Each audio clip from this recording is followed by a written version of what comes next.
سلام دوستان عزیز و همراهان همیشگی کانال هلس پلاس. به کانال خودتون خوش اومدین.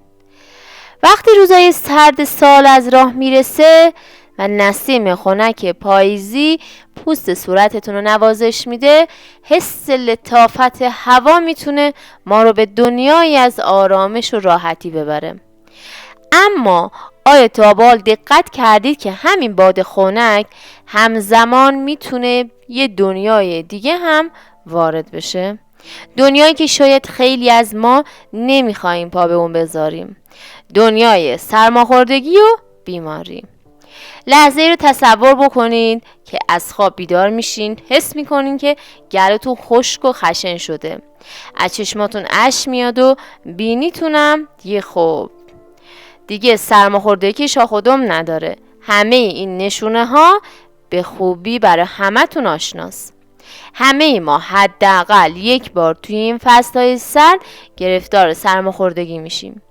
اما چقدر خوب میشه اگه راههایی وجود داشته باشه تا از این تجربه های ناخوشایند پیشگیری بکنیم.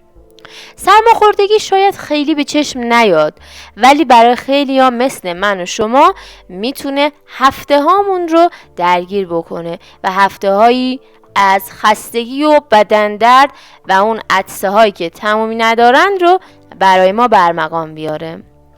اما خبر خوب اینه که میشه با چند تغییر ساده در سبک زندگی و عادتهای روزمره احتمال گرفتار شدن در سرماخوردگی رو به حداقل برسونیم. در این ویدیو من میخوام با شما از روش‌های ثابت شده و کارآمدی صحبت بکنم که بدنتون رو در برابر این ویروس مزاحم مقاوم بکنه و با انرژی و سلامت از پاییز و زمستون لذت ببرید. پس با من همراه باشین تا با هم جلوی این بیماری رایج ولی اذیت کننده رو بگیریم. اگه هنوزم ویدیو منو لایک نکردی، همین الان لایک کن، اون دکمه سابسکرایب هم بزن، اون زنگوله هم فعال کن تا از ویدیوهای جدید من در حوزه سلامت باخبر بشی. اولین چیزی که باید بهش توجه بکنیم سیستم ایمنی بدنمونه. بدن ما مثل یک سپر قوی در برابر ویروس ها و باکتریا عمل میکنه. اما این سپر همیشه در حال آماده باش نیست.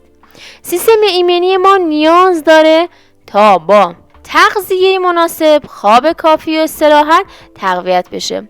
فکر کنید بدنتون یک سرباز آماده به رزمه برای مقابله با دشمن، اما نیاز داره که به خوبی تغذیه بشه و استراحت بکنه.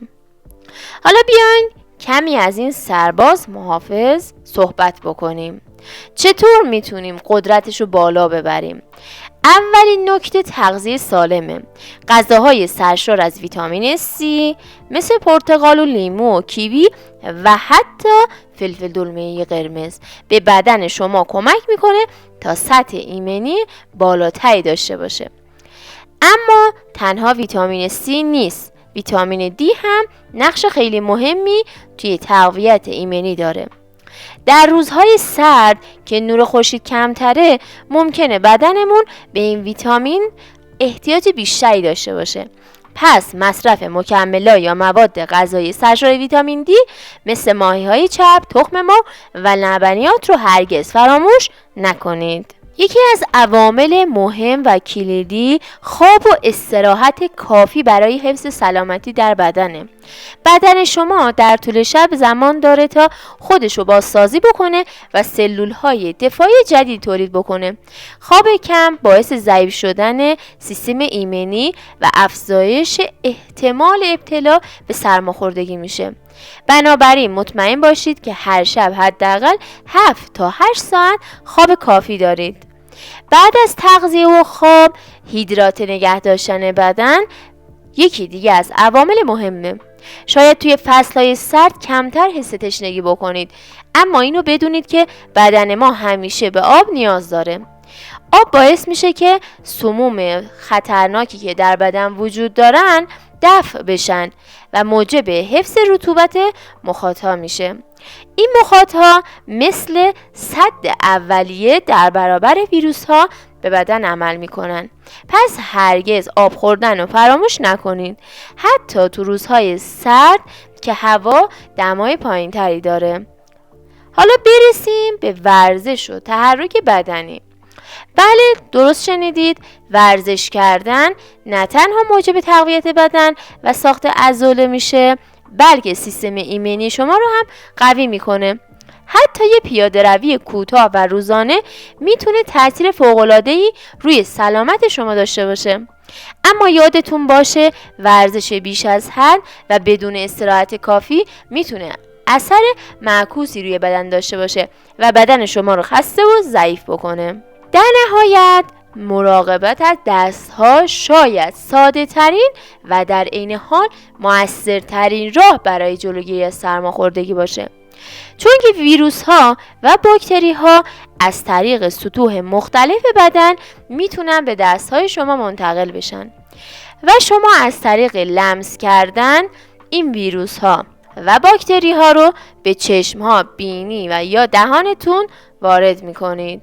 شستن مرتب دست ها با آب و صابون، استفاده از ضد عفونی کننده های مناسب یکی از بهترین روش های پیشگیریه. هیچ وقت قدرت این عادت ساده رو دست کم نگیرید. پس بیایید با هم این عادت‌های کوچیک رو در زندگی روزمره‌مون جا بدیم و اجازه ندیم ویروس‌های سرماخوردگی و آنفولانزا موجب این بشن که ما از فصل سرما و زمستون لذت نبریم. حالا وقتشه که شما هم به سربازهای محافظ بدنتون کمک بکنید تا اونها قوی و آماده بشن. به یاد داشته باشید که پیشگیری همیشه مهمتر از درمانه. علاوه بر نکاتی که گفتیم، یه بخش دیگه از مراقبت از خودتون مدیریت استرسه. شاید تعجب بکنید چطور استرس میتونه روی سیستم ایمنی بدنتون تأثیر بذاره.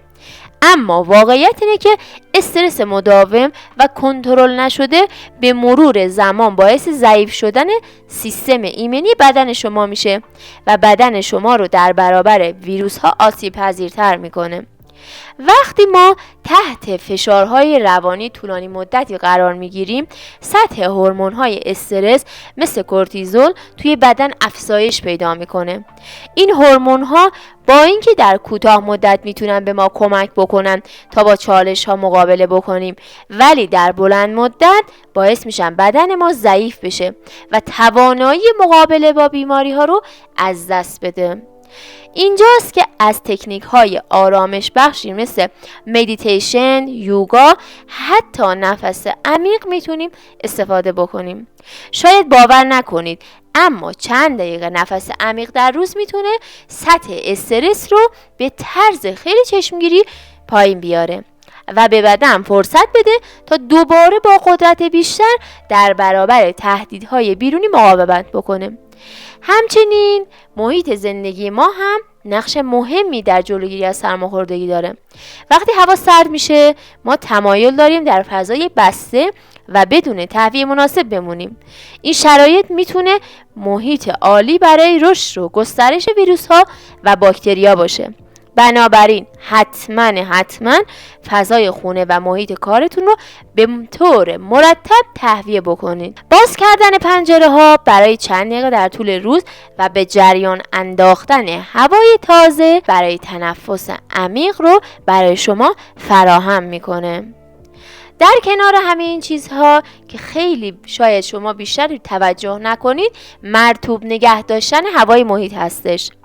در فصلهای سرد هوای داخل منازل معمولا خشک میشه که این خشکی به غشاهای مخاطی بدن به ویژه در بینی و گلو آسیب میرسونه.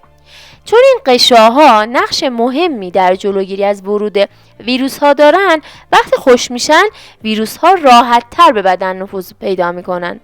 استفاده از دستگاه رطوبت ساز یا حتی قرار دادن ظرف آب در اتاق میتونه به حفظ رطوبت و محافظت از بدن کمک بکنه. حالا فکر کنید تمام این نکات ساده رو در کنار هم قرار بدیم. شاید به نظر بیاد که اینها کارهای خیلی کوچیکی هستن، اما وقتی همشون رو به طور مداوم رعایت بکنیم، بدن ما یک سپر قوی و مقاوم رو در برابر سرماخوردگی داره و این دقیقاً همون چیزیه که میخوایم برای یک زندگی شاد، پر از انرژی و بدون نگرانی داشته باشیم. پس بیاین با هم این زمستون رو به یکی از سالم‌ترین فصل‌های سال تبدیل بکنیم. اگه شما هم راه‌های دیگه‌ای برای جلوگیری از سرماخوردگی و تقویت سیستم ایمنی میدونید، حتما توی کامنت ها با ما به اشتراک بذارین. اگر از این ویدیو لذت بردین و برای شما راهکارهای مفیدی بود، با دوستان و خانواده خودتون به اشتراک بذارین. کانال ما رو دنبال بکنین، مواظب سلامتی خودتون و اطرافیانتون باشین. خدا نگهدار همه شما.